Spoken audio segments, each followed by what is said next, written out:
Today we're going to be unboxing an incredibly small espresso machine called the Picopresso. But before we do that, I just want to say welcome to Kavin's Coffee Corner. This channel is designed to help you choose the coffee gear you want to brew with at home. You'll find a lot of reviews and comparisons on this channel.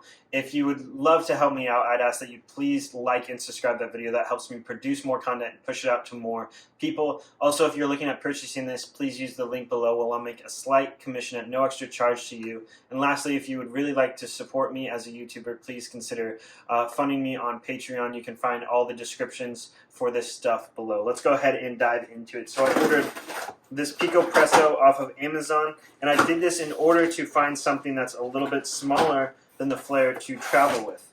And I stumbled upon this and heard some good things about it. So let's go ahead and dive in to see how small this is. We'll give a full review on this down sometime. I'll travel with it. I'll take it on my bike, different places, camping, all that fun stuff.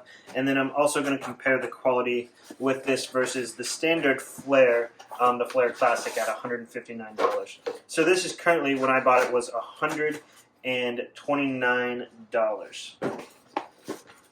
And I'm not going to lie, this box is way bigger than I expected it to be, considering how small I've seen this in pictures. Now with this, you're still going to need, while traveling, a grinder, a scale, and a way to heat up water is going to give you the best results on that. But I've already had most of that stuff to go ahead and get in there. So starting off, this packaging is very nice. Has a nice little photo of the front and then some instructions and things like that on the back. But overall, very surprised at the quality of the package here. And then we have the Picopresso inside this nice foam box. And let's go ahead and start with this. So it comes in this little case here. Nice zipper compartment. Not as hard as I thought, but sturdy enough that it's going to keep it from scratches in your suitcase, things like that. So I'm not too concerned about that. And we have the Picopresso right here. And basically what this is it's a pump driven thing. So you push this pump and it provides pressure. Has a nice kind of silicone coating on the outside to give it a little bit more grip. And this is the top of it, the lid. So this is how you're going to be heating up and brewing water in there. And then we have a little tiny brush. And I think that's about it for the top of the inside there. And then the bottom is the portafilter. And inside the portafilter, we have a, I believe this is 51 millimeter basket, which means you can get some other stuff from like La Pavoni to fit this.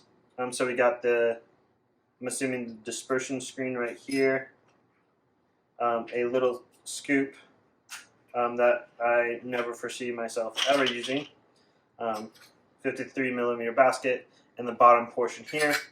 And this has a silicone, silicone drip tray here, to cover this up to prevent it from leaking.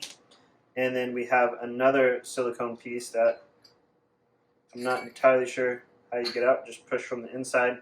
And that would allow you to have a bottomless portafilter if you'd like it.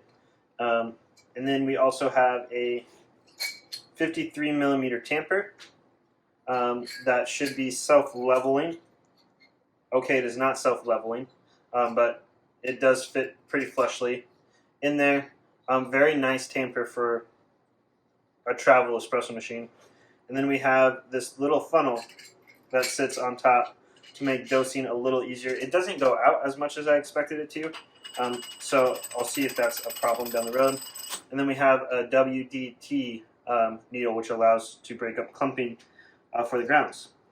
So I'm curious to see this put back together.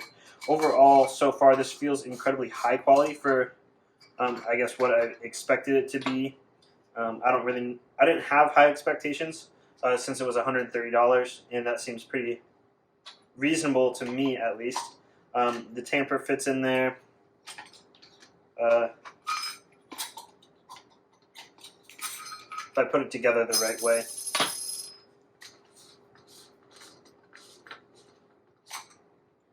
So I believe that sits on top just like that. I can't quite remember what this is, but it's got to be important. We'll figure that out later. Simply screws on there, and then the top cap, tamper goes there, top cap there. I'm not sure where exactly you put the funnel traveling. I think you might be able to get it. Okay, so you'd put the funnel, my guess is around the tamper, slide that in there, fits in there, and then I'm trying to figure out where this piece is. I'm sure I'll see that in the video. It looks like it just fits right on top of the dispersion screen, so I'm assuming that just kind of goes in like that. I'll figure it out. I'll read the instructions. I'm sure it'll tell me. And then that all fits in this compact package, inside this compact package, and zip lifts nicely, and about the size of the palm of my hand, a little bit bigger than the palm of my hand, fits an entire espresso machine, ready to go outside of the heating up water and the grinding, things like that. But for the most part, quite a bit smaller than the Flare. So I'm curious to see how this holds up and how this will do in compared to some of the other machines that I have. So if you like this content, please like and subscribe. I got comparisons coming up and review of this later down the road. But thank you so much for watching.